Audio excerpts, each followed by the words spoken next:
Bạn này chia video này nó bằng thêm trong cuộc cả chôl prolong onlineសម្រាប់ខែឧសភាមុខវិជ្ជា ICT សាស្ត្រទី10នៅពេលដែលកូនបើកក្រុម Telegram ICT កូនមើលទៅផ្នែកខាងក្រោមកូននឹងឃើញដំណរ link សម្រាប់ចូលប្រឡង online សូមកូនចុចលើដំណរ link នេះមកដើម្បីចូលទៅប្រឡង online ក្រោយពីកូនចុចលើដំណរ link សម្រាប់ចូលប្រឡង online កូននឹងទទួលបានលទ្ធផលដូចនៅក្នុងវីដេអូដែលលោកគ្រូកំពុងតែបង្ហាញនៅត្រង់ចំណុចនេះកូនអានបន្ថែមបានប្រឡងប្រចាំខែឧសភាឆ្នាំ2025មុខវិជ្ជា ICT សូមបញ្ចូលឈ្មោះជាភាសាខ្មែរក្នុងប្រអប់ខាងក្រោមឈ្មោះឧទាហរណ៍បាទនៅត្រង់ចំណុចនេះសូមកូនវាយបញ្ចូលឈ្មោះកូនដែលចូលប្រឡងជាភាសាខ្មែរឧទាហរណ៍លោកគ្រូវាយឈ្មោះជាឧទាហរណ៍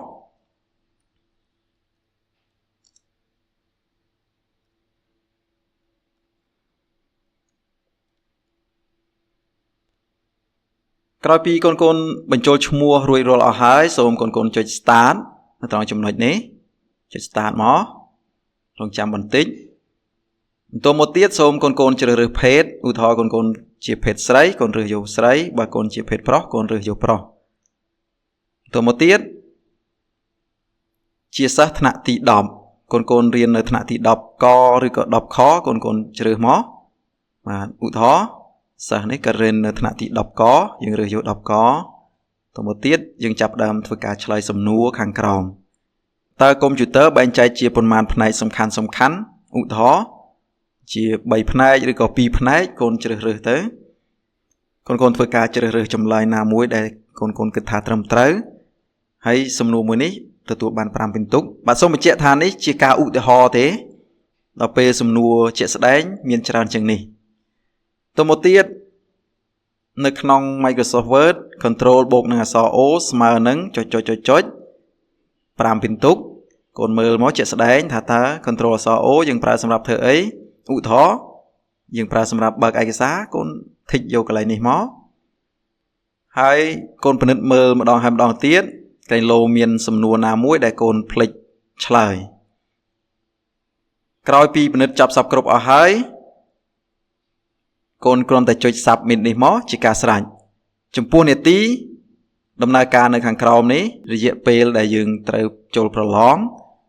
ដោយលោកគ្រូបញ្ជាក់ហើយបញ្ជាក់ទៀតថាកូនឆ្លើយសំណួរឲ្យបានមុននាទីនេះដំណើរការអស់បាទបើសិនជាកូនឆ្លើយសំណួរចប់សពគ្រប់អស់ហើយសូមកូនចុច submit នេះមកឧទាហរណ៍លោកគ្រូចុច submit រងចាំបន្តិចនៅពេលដែលកូនចុច submit ចប់សពគ្រប់កូននឹងឃើញលទ្ធផលបង្ហាញពិន្ទុបាន10លើ10ប៉ុន្តែជាក់ស្ដែងពិន្ទុច្រើនជាងនេះណាបាទដោយសារនេះលោកគ្រូធ្វើជាវីដេអូឧទាហរណ៍ជូនហើយខាងស្ដាំនេះជាឈ្មោះរបស់កូនបានចូលប្រឡងនៅថ្ងៃទី12ខែឧសភាឆ្នាំ2025តមកទៀតរយៈពេលដែលយើងបានចូលប្រឡងគឺរយៈពេល2នាទីចុច43វិហើយកូនមើលនៅត្រង់ចំណុចនេះឃើញមានសារអបអរសាទរបាទសូមអបអរសាទរលោកអ្នកបានប្រឡងជាប់ហើយនៅត្រង់ចំណុចនេះបើសិនជាកូនប្រឡងធ្លាក់សូមកូនចូលប្រឡងម្ដងទៀតបាទយើងមើលទៅផ្នែកខាងក្រោមសិននៅត្រង់ចំណុចនេះណាបាទឬក៏កូនឲ្យទូរស័ព្ទទៅមិត្តភ័ក្ដិយើងប្រឡងម្ដងកូនត្រូវចុច log out នេះសិនដើម្បីយើងចាក់ចេញពីឈ្មោះយើងបាទទៅមកទៀតយើងបញ្ចូលឈ្មោះនៅត្រង់ចំណុចនេះមកហើយចុច start ដូចមុនដែរបាទមានន័យថាបើសិនជាក្នុងករណីដែលមិត្តភ័ក្ដិយើងអត់មានទូរស័ព្ទចូលប្រឡងកូនចុច log out ហើយកូនឲ្យទូរស័ព្ទទៅគ្នាយើងចូលប្រឡងម្ដងកន្លែងនេះគឺឈ្មោះមិត្តភ័ក្ដិយើងដែលត្រូវចូលប្រឡងណាបាទអរគុណច្រើនចំពោះវីដេអូក្នុងការបង្ហាញបន្ថែមទាក់ទងនឹងការចូលប្រឡងគឺមានតែប៉ុណ្នេះទេសូមកូនមើលវីដេអូម្ដងហើយម្ដងទៀតមុននឹងចូលប្រឡងព្រោះថា